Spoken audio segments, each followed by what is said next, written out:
और वर्तमान समय में नीति आयोग की रिपोर्ट में जो है बिहार को सबसे नीचे से जो है रखा गया है। क्या कारण है, आखिर बिहार जो है इतना पिछड़ा हुआ क्यों है? तो आज हम लोग समझते हैं बिहार के आर्थिक पिछड़ेपन के बारे में कि बिहार जो चंद्रगुप्त मौर्य की धरती, अशोक की धरती, मगध साम्राज्य जिसका ईरान के फारस से लेकर के म्यांमार तक, कश्मीर से लेकर के कन्याकुमारी तक जिसका शासन था, वह कौटिल्य चाणक्य जिसने अर्थशास्त्र की रचना की, वीर कुंवर सिंह की धरती, डॉक्टर राजेंद्र प्रसाद की धरती, यहाँ भगवान बुद्ध जिन्होंने दुनिया में बौद्ध धर्म को दिया, भगवान महावीर का जन्म बिहार में जिन्होंने जैन धर्म दिया, शांति के संदेश दिए, गुरु गोविंद सिंह सिखों के अंतिम 10वें गुरु जिनका जन्म बिहार में हुआ, पटना में हुआ, ऐसे ऐसे लोग बिहार में हुए हैं। लेकिन फिर भी यह बिहार जो है आर्थिक रूप से, सामाजिक रूप से, शैक्षणिक रूप से, औद्योगिक रूप से हर तरह से पिछड़ा हुआ है। तो आज समझते हैं कि इसके क्या कारण हैं। देखिए, बिहार के आर्थिक पिछड़ेपन के प्रमुख कारण में आता है वो है बिहार की तेजी से बढ़ती हुई जनसंख्या। देखिए, कई बार कुछ बातें हैं जो कड़वी है, जो कहनी जरूरी है, जिनको जब तक इन चीज़ों को हम समझेंगे नहीं, आइडेंटिफाई नहीं करेंगे, तब तक हम बिहार के विकास को हम गति नहीं दे सकते हैं। देखिए, सबसे बड़ी रुकावट होती है कि बिहार में तीव्रता से जो है जनसंख्या में वृद्धि हो रही है। आखिर देखिए, सरकार भी कहती है, जैसे चाइना में वन चाइल्ड पॉलिसी है, भारत में क्या है कि गवर्नमेंट का एक नारा होता है, हम दो हमारे दो। हम इस नारे को चेंज कर देते हैं, यहाँ तक कि हम दो हमारे दर्जन, कम से कम तो आधा दर्जन। एक मानसिकता है हमारे यहाँ। मानसिकता कैसी कि पड़ोसी के यहाँ 4 बच्चे, पड़ोसी के यहाँ 6 बच्चे। अब हमारे बीच में कंपटीशन होने लगता है कि कल को उनके यहाँ ज़्यादा बच्चे हो जाएंगे तो उनके यहाँ ज़्यादा सामान हो जाएगा और हमारे पास 1-2 रहेंगे तो वो सब मार करके इसको ठीक कर देंगे। ये एक कारण होता है। कई दफ़ा क्या होती है कि जनसंख्या इसलिए भी मानसिकता हो जाती है बढ़ाने की कि लगता है कि ज़्यादा जनसंख्या होगा तो ज़्यादा बच्चे होंगे। खास करके लड़कों की चाहत अधिक होती है, पुत्रों की चाहत अधिक होती है कि ज़्यादा होगा तो कमाएगा ज़्यादा, हमारा विकास ज़्यादा होगा। लेकिन यह इसका उलट हो जाता है क्योंकि यह संसाधनों पर बोझ बन जाते हैं। ठीक है, जनसंख्या बढ़ने से कई सारी समस्या हो जाती है। ठीक है, यह संसाधन के लिए, क्योंकि हमारे पास संसाधन की कमी होती है। आप समझते हैं कि बिहार जो है एक लैंड लॉक्ड स्टेट है, चारों तरफ से जो है जमीन से घिरा हुआ है, कोई भी इसका जो है भाग समुद्र से सटा हुआ नहीं है। तो हम कैसे इंटरनेशनली जो है हम नेपाल से जुड़े हुए हैं और नेपाल तो बस वही है, हम तो डूबे सनम तुमको भी ले डूबेंगे, वही हाल है। अब यहाँ पर जो स्थिति है कि जनसंख्या अगर तेजी से बढ़ेगी तो उस पर खादान का निर्भर होता क्या है कि दिल्ली से, यूपी से, बंगाल से, महाराष्ट्र से ट्रक भर भर के बिहार में आता है और जाता कुछ नहीं है, कुछ नहीं यहाँ से जाता, निर्यात होता है, बस सिर्फ आता है। तो सिर्फ हम क्या कर रहे हैं, कंज्यूम कर रहे हैं, कुछ निर्यात नहीं कर रहे हैं।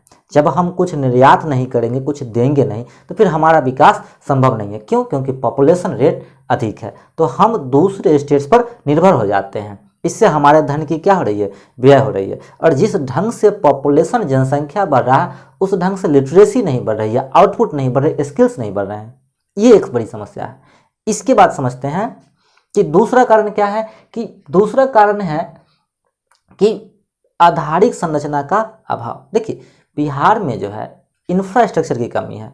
देखिए, जब तक आपका पिलर मजबूत नहीं होगा तब तक आप नहीं समझ सकते हैं इस चीज़ को कि आपका जो है आप बिल्डिंग खड़े कर सकते हैं। ठीक है, जब तक पिलर मजबूत नहीं होगा, किसी भी बिल्डिंग को खड़ा करने के लिए सबसे मजबूत चीज़ होती है उसकी बेस, उसका आधार, उसका पिलर। और जब पिलर कमज़ोर हो जाएगा, बिल्डिंग बना देंगे तो किसी काम का कब गिर जाए कोई गारंटी नहीं रहती है। इसलिए पिलर मजबूत होने चाहिए। तो जो आधारिक संरचना होती है वो पिलर होता है। तो आधारिक संरचना में क्या आता है, रोड्स आते हैं, कनेक्टिविटी आती है, एजुकेशन आता है, हेल्थ आता है, इंफ्रास्ट्रक्चर आता है। ये सभी चीज़ें हमारे यहाँ क्या है, वो नगण्य है। एजुकेशन की हालात सबको पता है कि बिहार के सरकारी स्कूलों में, इवन प्राइवेट स्कूलों में कैसी है, बिल्कुल जो है उस ढंग से स्किल्स नहीं मिल पा रहे हैं बच्चों को। नहीं, स्थितियाँ ये है कि गार्जियन क्या करते हैं कि अगर स्कूल में पढ़ाई नहीं हो रही तो वो खोजने नहीं जाएंगे, लेकिन अगर किसी बच्चे को स्टाइफन नहीं मिलता है, अंडा नहीं मिलता है, खाना नहीं मिलता है, तो मार करने के लिए तैयार हो जाते हैं। ये है बैकवर्डनेस की स्थिति, ये है पिछड़ेपन की स्थिति। हम जो है आर्थिक रूप से नहीं, हम जो है मानसिक रूप से ही पिछड़े हुए हैं। ठीक है, तो जब तक हमारा इंफ्रास्ट्रक्चर आधारिक संरचना मजबूत नहीं होगी, जब तक हमारा एजुकेशन सिस्टम मजबूत नहीं होगा, जब तक हमारा हेल्थ केयर सिस्टम मजबूत नहीं होगा, जब तक हमारे यहाँ रोड कनेक्टिविटी नहीं होगी, हमारे यहाँ जो है संचार की पूर्ण व्यवस्था नहीं होगी, तब तक जो है हमारा स्टेट विकास नहीं कर सकता है। तो दूसरा कारण यहाँ पर यह है कि हमारे यहाँ इंफ्रास्ट्रक्चर का आधारिक संरचना का जो है अभाव है। तीसरा कारण है कि यहाँ पर कृषि पर निर्भरता। देखिए, किसी भी स्टेट को जब हम पूर्ण रूप से कृषि पर ही, बिहार में कुछ है नहीं, बिहार में कृषि ही है और अधिकतर लोग जो है खेती बाड़ी पर ही निर्भर हैं।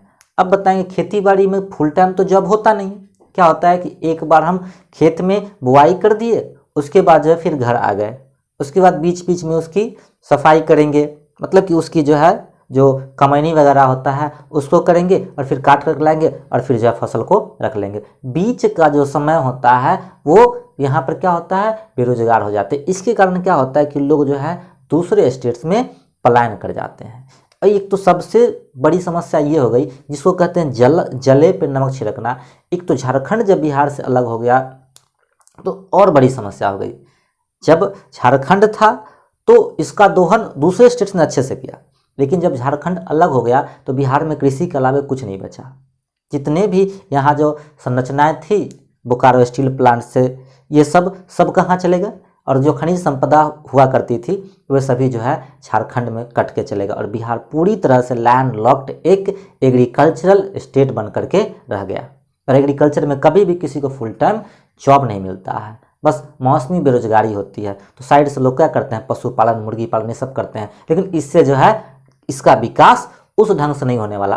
क्या है कि आज भी बिहार के लोगों का जो इनकम है वो देश के औसत इनकम से भी कम है। देश में जो है टोटल प्रति वर्ष जो देश का एवरेज इनकम है वो 71,000 रुपया है, जबकि बिहार का जो एवरेज इनकम है वो मात्र 28,000 रुपये है। मतलब कि हम देश के एवरेज इनकम का भी 1/3 है। ये है बिहार की स्थिति। तो ये क्या होता है कि जब बेरोजगारी होती है तो लोग क्या करते हैं, दूसरे स्टेट्स में पलायन कर जाते हैं। तीसरा कारण है, इसका अगला कारण है, पांचवा कारण है, वो है बाढ़ एवं सूखा से क्षति। देखिए, बिहार जो है, बिहार को गंगा नदी 2 भागों में बांटती है। ठीक है, बीच से ही गुजरती है लगभग। एक होता है उत्तर बिहार और एक होता है दक्षिण बिहार। क्योंकि उत्तर बिहार का जो इलाका है वो हिमालय से जुड़ा हुआ है और दक्षिण बिहार का इलाका जो छोटा नागपुर के पठार से जुड़ा हुआ है। अब क्या होता है कि जो हिमालयन नदी होती है, जो हिमालय से निकलती है, उसके कारण उत्तर बिहार के इलाके डूब जाते हैं, मतलब बाढ़ आती है, जिसमें सीतामढ़ी, समस्तीपुर, कोसी, पूर्णिया, कटिहार, ये सब के इलाके जो होते हैं वे सभी क्या हो जाते हैं, डूब जाते हैं। कई नदियां हैं जिसमें गंडक है, बूढ़ी गंडक है, कमला, बलान, कोसी, इन नदियों के कारण क्या होता है कि बिहार का, उत्तर बिहार का इलाका डूब जाता है, बाढ़ से ग्रसित हो जाते हैं। और इससे क्या होती है, जान माल की हानि होती है, फसल का नुकसान होता है और किसान जो है त्रस्त हो जाते हैं। और दूसरी तरफ आते हैं दक्षिण बिहार का इलाका, जो नीचे जो छोटानागपुर के पठार से जुड़ा हुआ है, उस इलाके में जो है समस्या ये होती है कि वहाँ सुखाड़ पड़ जाता है। वहाँ जो है एक इलाका क्या है, बाढ़ से डूब गया और दूसरा दक्षिणी बिहार का इलाका जो है सूखे से त्रस्त होता है। दोनों मार झेलनी पड़ती है बिहार को। ये भी एक कारण है कि बिहार जो है कृषि प्रधान में भी इसको सूखे और बाढ़ की समस्या का सामना करना पड़ता है, जिसके कारण बिहार जो है उस ढंग से तरक्की नहीं कर पाता है। इसका अगला कारण है गरीबी। देखिए, बिहार में गरीबी बहुत है, नहीं, कुछ वर्ग ऐसे हैं जो संपन्न हैं, कुछ हैं, और अधिकतर जो आबादी है उसमें गरीबी बहुत है, अशिक्षा बहुत है। नहीं, जब तक गरीबी और अशिक्षा रहेगी तो पिछड़ेपन यह निश्चित होंगे। तो इस चीज को जो है दूर करना बहुत जरूरी है। तो गरीबी जो है एक कारण हो सकती है। गरीबी क्यों होती है? देखो, जहां पर पिछड़ेपन होती है वहां गरीबी स्वतः हो जाती है और गरीबी ही गरीबी को जन्म देती है। कैसे? गरीबी एक प्रकार की सोच होती है। नहीं, गरीब में सोच क्या होता है कि पॉपुलेशन भी किसका बढ़ता है, गरीबों का ही ज़्यादा बढ़ता है। और यही कारण है कि वो हमेशा गरीब रहते हैं, क्योंकि वो कर्ज में डूबे होते हैं ऑलरेडी, और जनसंख्या बढ़ने पर उनकी जो कंज्यूमिंग रेट होती है वो बढ़ जाती है। उस स्थिति में वो फिर से और कर्ज में डूब जाते हैं और उनकी गरीबी की रेट जो है और आगे बढ़ जाती है।